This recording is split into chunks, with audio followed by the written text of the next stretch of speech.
Shalom to everyone. In this PowerPoint teaching, we are going to discuss Parasha Achrei Mot, Kerushim, which is in the book of Leviticus, book of Vayikra, Sefer Vayikra, chapter 16 to chapters 20, the end of chapter 20. So in this Parasha Achrei Mot, and called Kerushim, there are various topics that is being described or dealt with in these few chapters, which includes then in chapter 16 the ritual of the high priest on the Day of Atonement, or also known as the Yom Kippur, which includes then purification rites, the scapegoat rituals, and the highlight, which is the Holy of Holies, entering the Holy of Holies. And then it continues with the prohibition of offering of any type of sacrifices outside of the tabernacle, and the absolute ban on the eating of blood, and then emphasizing the value for life. And then it starts talking about immorality and forbidden relationships, the distinctive holiness and separation from the practices of Egypt and Canaan. And then it brings us to a command in chapter 19, where it starts with, "You shall be holy, for I, Hashem, your Lord God," or Hashem, your God, am holy.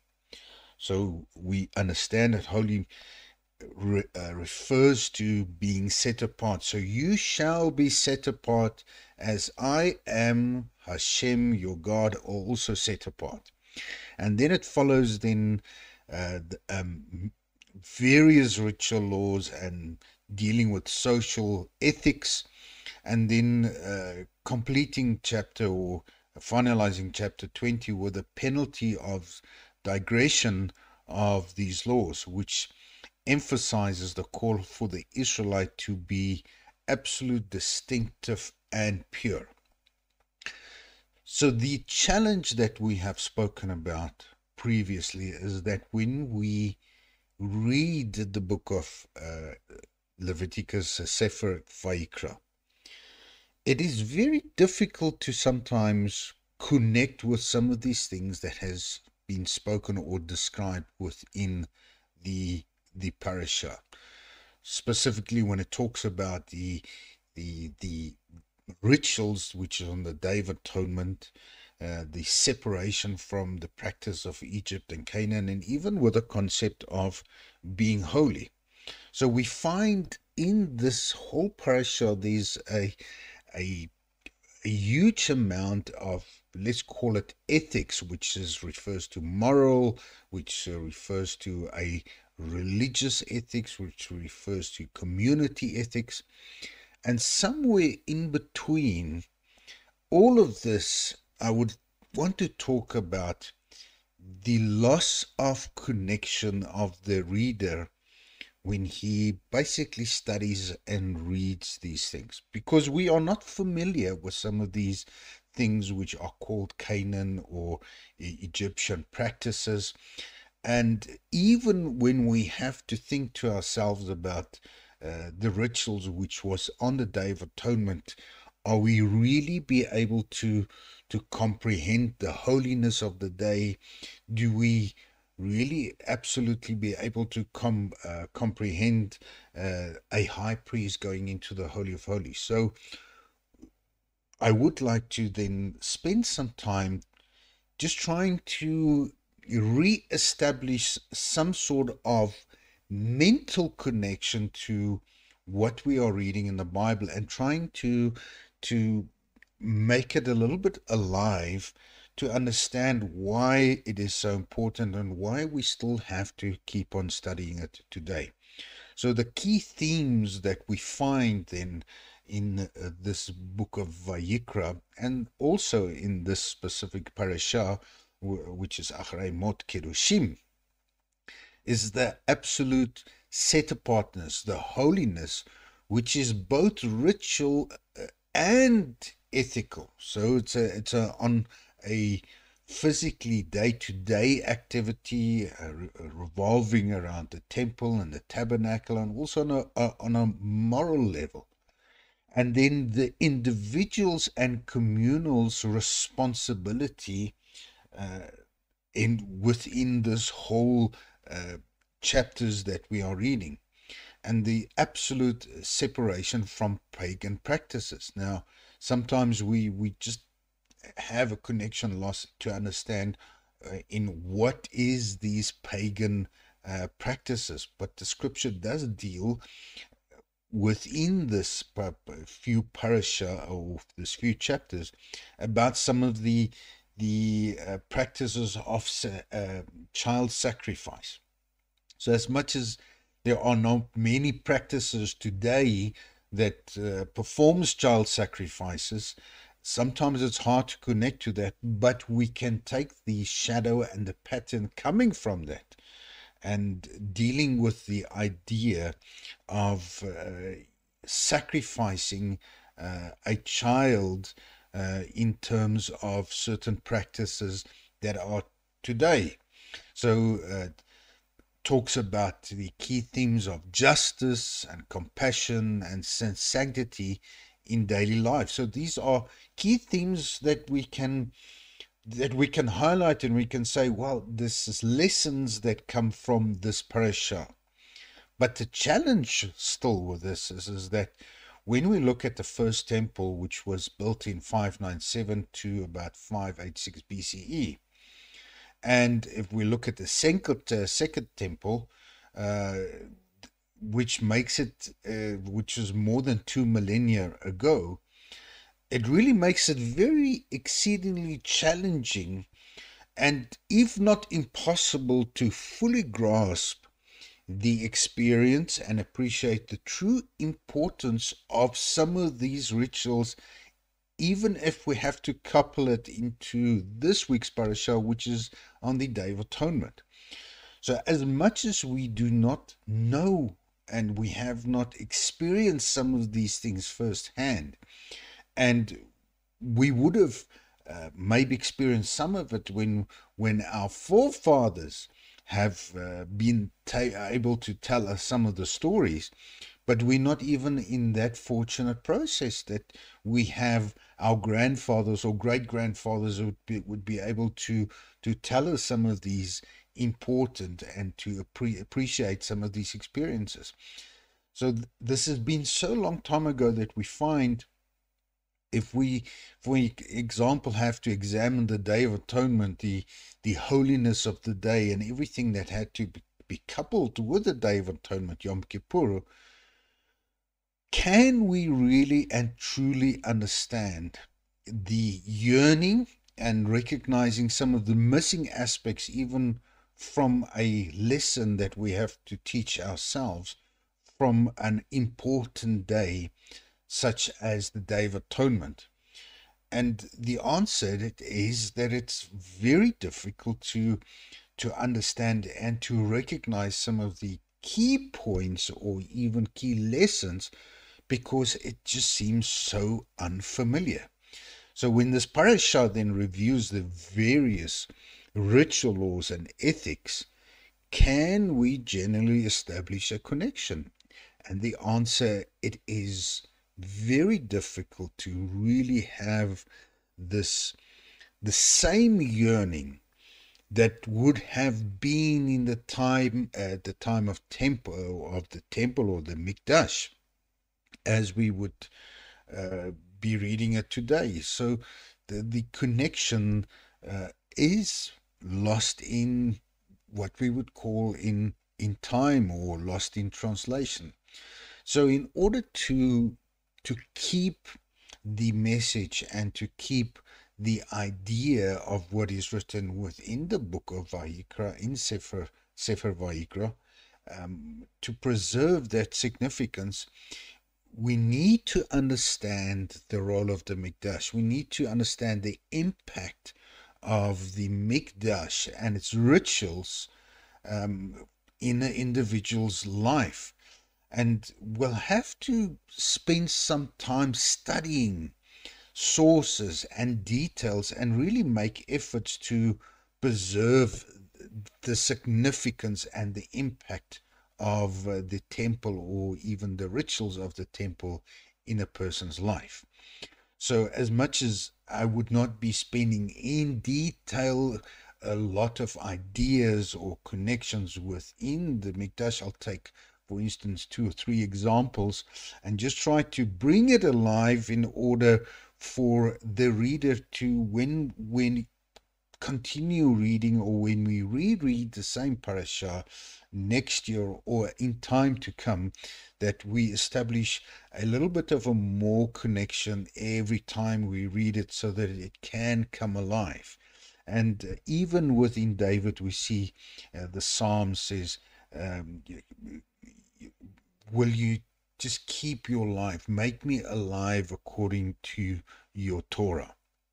So overall, we often overlook this kind of studies, partly because there is no pressing need that really requires us to understand or to engage in the rituals of the tabernacle or the temple.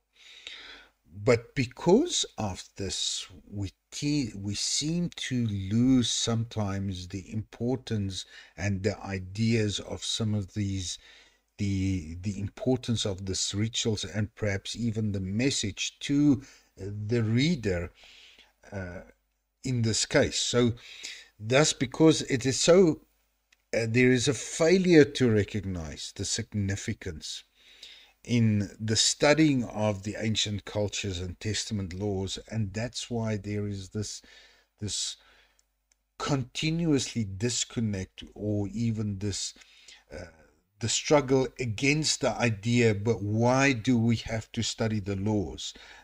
Why do you want to come under the law? Why do you want to stay under the law? And the answer is because it provides a shadow and pattern. So the reality that Tanakh is not as, and even the Tanakh, which is the Torah, the Nevi'im, and the Ketuvim, which is the first 5 books of Moses, and the writings, and all the writings of the prophets.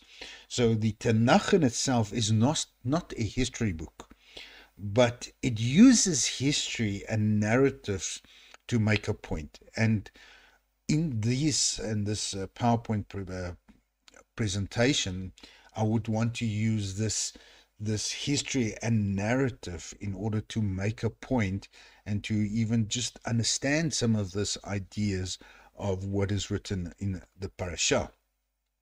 So if we try to connect with some of these ideas, we first have to understand the impact of what has been written in the parasha, when it says that 3 times a year on the high holy days you have to go up to the Mikdash, or when it talks to and refers to the Day of Atonement. Do we really understand the impact? So in order to do this, we have to really just lay a couple of foundations. So if we start with the statement that is made in Vayikra 19:2, where it says, "You shall be holy, for I, your God, Hashem, am holy." That we have to really think about these words. So what God is actually saying is, Israel, you should be set apart, because I am completely set apart among all the other gods, or seemingly other gods. But the reality is, I am the only God, and therefore I am set apart among all the gods of this earth. And therefore I require you to be on the same level. You have to be set apart. Now, when we think about the idea of being set apart, it just not refers to Hashem himself, but everywhere Hashem is, the land, the Mikdash, every place where Hashem is dwelling with, or within his people, or with the nation of Israel, there is a requirement to be on a level of being set apart. So beyond the moral or ethical viewpoint, we have to ask ourselves, but what effect did it have on the daily lives of an Israel with the statement is, you shall be set apart?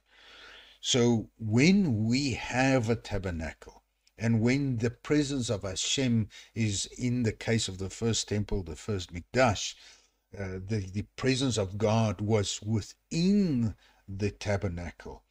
There was a set apartness, a holiness upon the building, upon its furnishings, upon the place, and therefore also upon the people.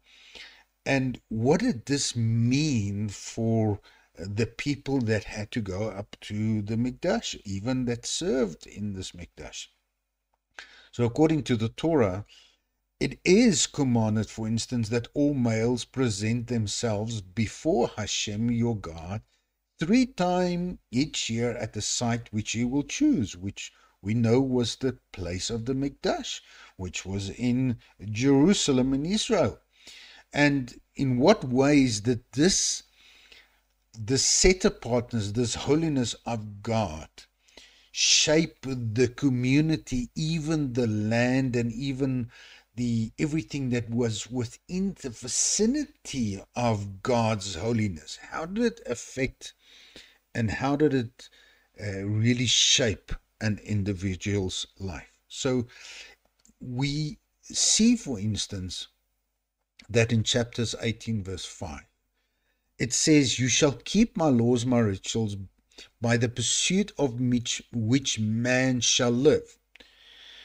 So we know that from a practical point of view, that the Hashem is commanding Moshe to tell the nation of Israel that while the Mikdash is standing, these are some of the rituals that you shall live by it. So it's not a case that you are able to just go and do as you please, even within the land, or even within Jerusalem itself, or within the Mikdash. There are certain things that you shall live by. And then it creates another point where it is say that, remember, you did not inherit this land, and because of the abhorrent things that the nations did before you, you inherit this land. But it specifically says that these abhorrent things or practices of these nations defiled the actual land.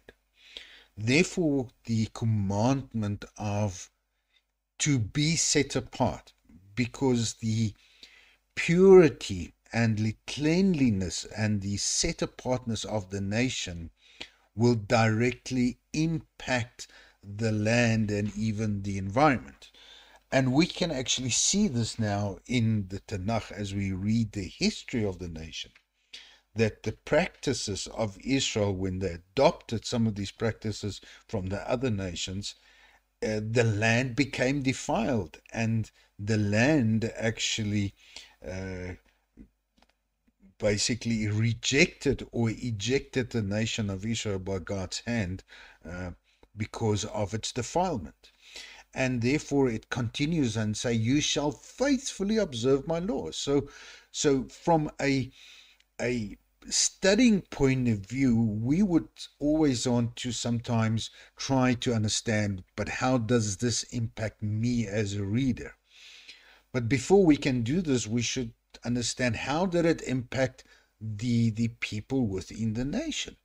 So when it says you shall faithfully observe my laws, there are some of the ethical laws, there's some of the moral laws, there's some of the ritual laws that had to be faithfully observed, because it had to maintain a level of set apartness, a level of purity, because of the actual presence of Hashem within the land.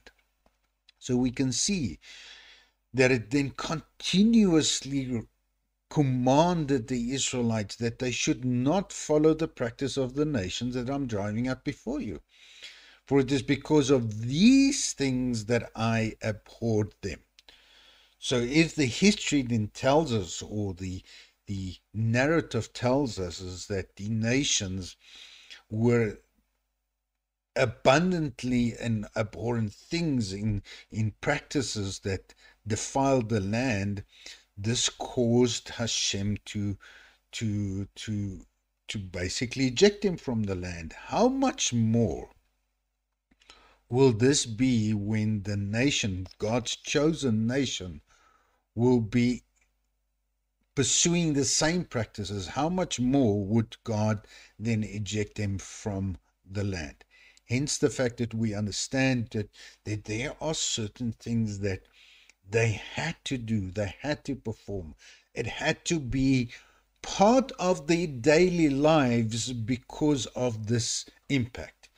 Now, Israel and the land of Israel, and even the temple practices, as we would read them then in the Tanakh, is long ago halfway disconnected from us, and therefore sometimes this difficulty to really understand the impact of these various laws being spoken in the individual's life. So if we, for instance, had to look at the high holy days and try to connect, that is not just a case of today we read it and we, in our communities, we would get together and we would have a feast together and we come together and as a day of remembrance in the festivals.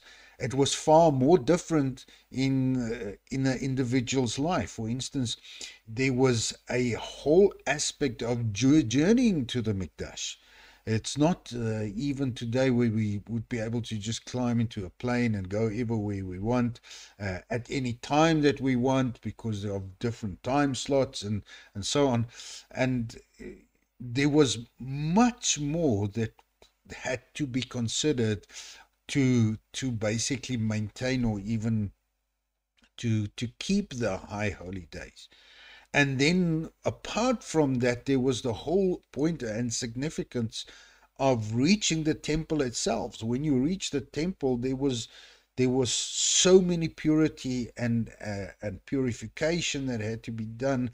So there was a whole section of purity and cleanliness that had to be adhered to. So if we just look at these two aspects, and it's just I'm just for the sake of time in the PowerPoint, thinking about these 2 points which impacts an individual's life, and there are much more. We're just thinking about leaving one's home. In those times, there was land, there was farming, there was animals, there was a family that always couldn't go with at specific times. So there was a whole point of leaving one's home, and if one leaves your home there, it's basically open to robbers. It's open to many things that could happen to it. And apart from the difficulty of the journey itself, how did so from a South African point of perspective, we could maybe relate to some of that when we're talking about the Groot Trek, or some of the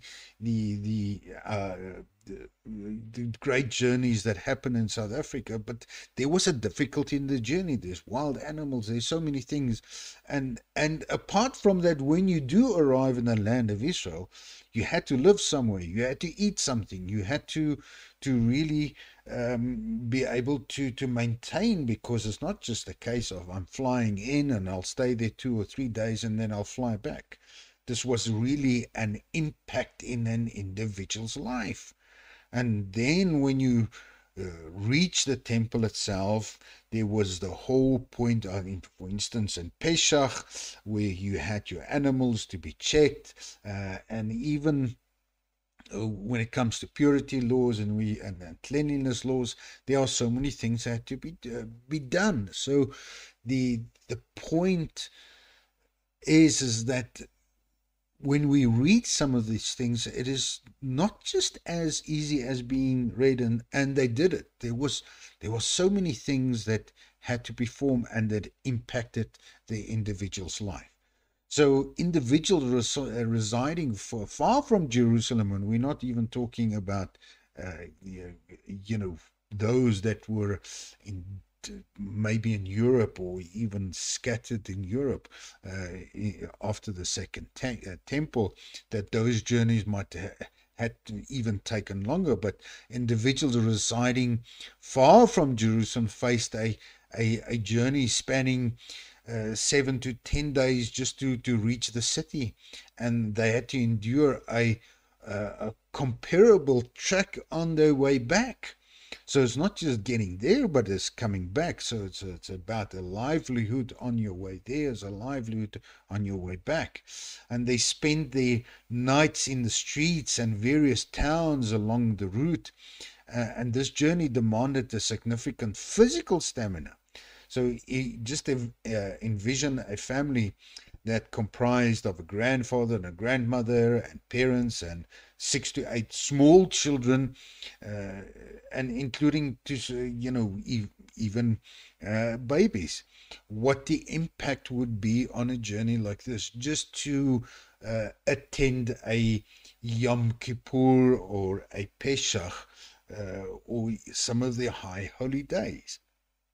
So this was clearly a task that necessitated a careful planning and absolute perseverance, driven by an understanding of the importance and the value of the goal. So even if we then have to relate and say, can we find the significance and the importance of the high holy days and of some of these things that we read within Leviticus, the same way that the individuals found it in those days, or as it is written in the Tanakh, then we would say no, because clearly if we had to be basically in the same position, I don't think we would go out of our way to go up to Jerusalem. Thinking about the whole idea is how willing would an average family today to be persistent and invest the necessary time and finances and physical effort to embark on a pilgrimage to Israel with the current dilemma. Thinking about the whole circumstances around that, there was corruption, there was so many things that was on their way, and this impacted even the safety. And if we're just thinking about the current dilemma in Israel, that safety is a big concern. And this is where it becomes important that God has given a Torah that was supposed and was intended to shape the community and individual, so that these things in its broader nature and broader picture could have been done. Thinking about the idea of tracking and sleeping the nights in the street or in a town, that there was moral and ethical values in place that allowed a person to travel in safety, to allow the idea of looking after your neighbor as yourself. So there was always this idea of then a hospitality, and no matter which town you go to, because this was a commandment given to the nation of Israel to be set apart. So apart from just what we read in the parasha, this was really an impact in a community. And the failure of bringing these or living these Torah laws in your life had a major impact actually in the service of God itself.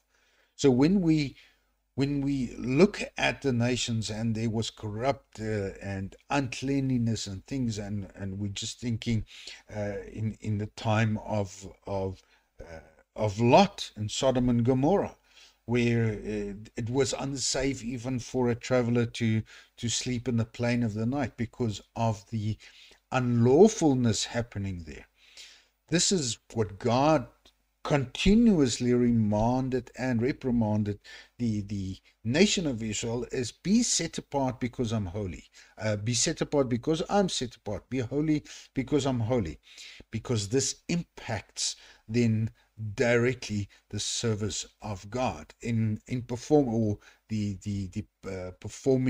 the rituals and the laws that God has commanded. So every individual in Israel really aspired then to ascend to the Temple Mount. And specifically in the days of David, we know that there was a holiness to the place, the Temple Mount, and there was really an idea of in the book of Shemuel with Hannah going up to the temple because she really wanted her heart's desires to be filled, and she had the opportunity to prostrate herself before God Himself. So there was really a different idea and aspiration to ascend to the house of God than we would almost be able to comprehend today.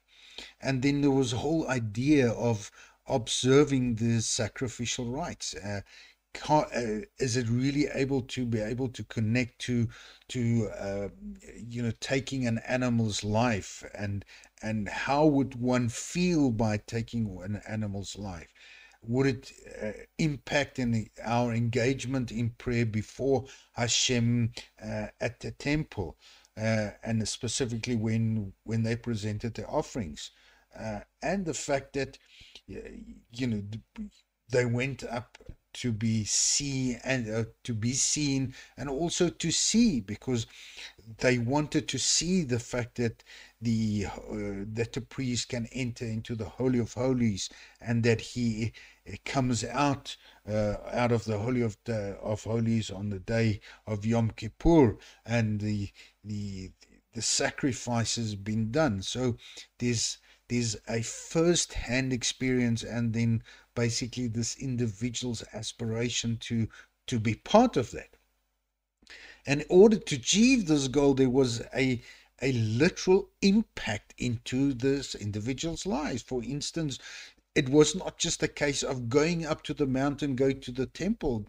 Before even you could get to that, there was purification rites. There was purification themselves from impurity, for instance, from death, which is incurred by coming in contact with a dead body. There was this purification that could be achieved by sprinkling the ashes of the red heifer, which also had its own impact in the community's life, and even the idea of being able to go up to the temple to perform this type of service.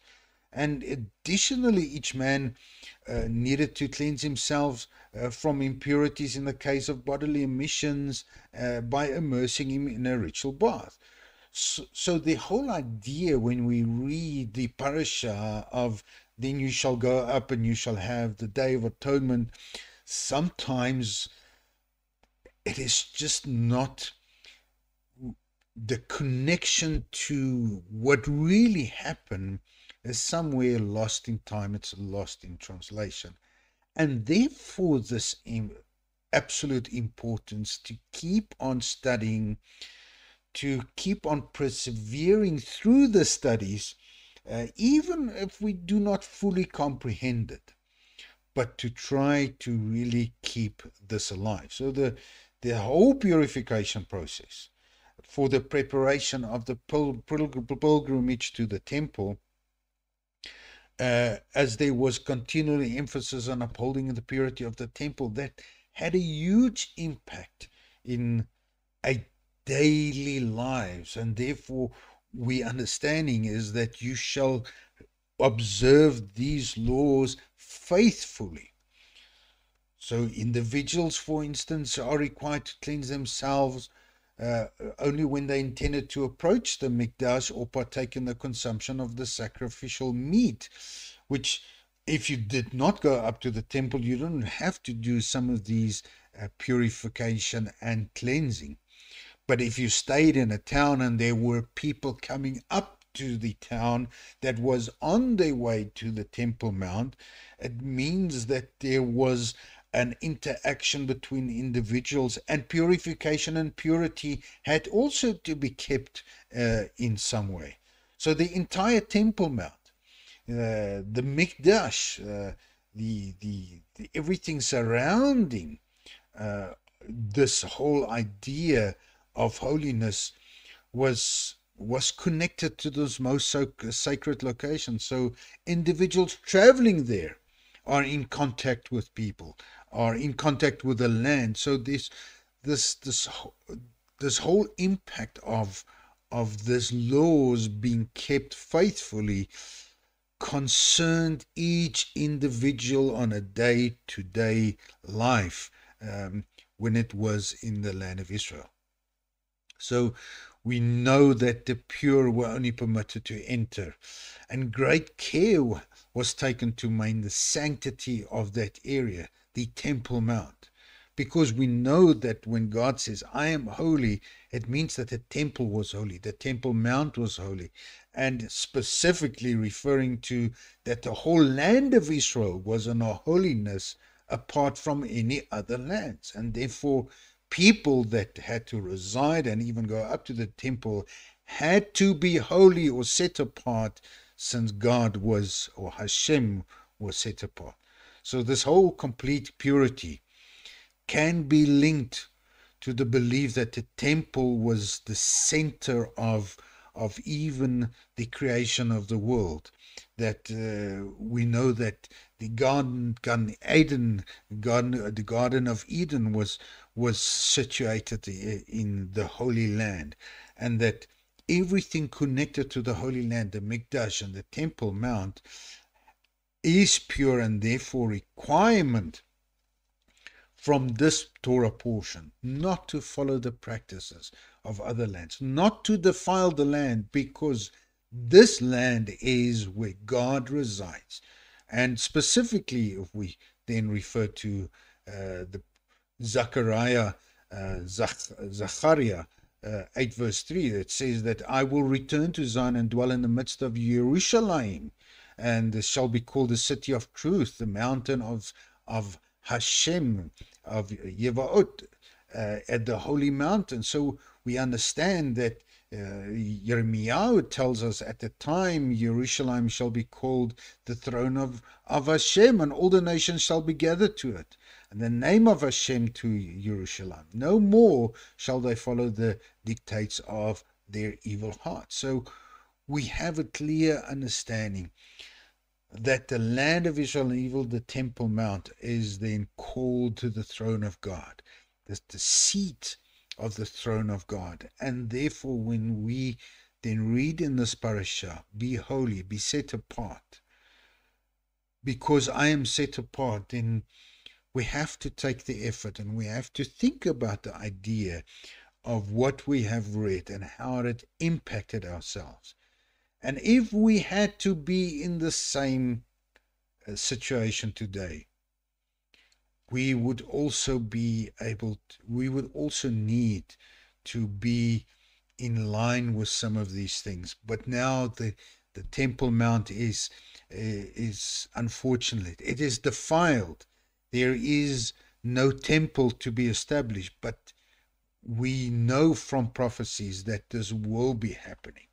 And therefore, the opportunity for us to study these purity and sacrificial and ritual laws, in order while we in the midst of an exile, to practice be set apart, because I am set apart. And I really hope that this in this PowerPoint presentation, it could have just helped putting our mind at ease, or in connecting with some of these ideas that we read in the parasha. And for this, I want to wish each one of you, may May God open up His Torah for you. May He open up His Word for you. May we have a deeper understanding when we start reading some of the ritual laws, of some of the temple laws, or some of the history that's written in the Tanakh. And may it help guide us, and may it help enlighten the Word for us in order to help us to attain this path of set apartness. And with this, I want to wish each one of you a Shavua Tov, and may He who makes peace in His heights make peace for us and all of Yerushalayim and Israel. And we say Amen. Osei Shalom bimromav, Yaseh Shalom Aleinu ve'al Kal Yisrael v'yimru Amen.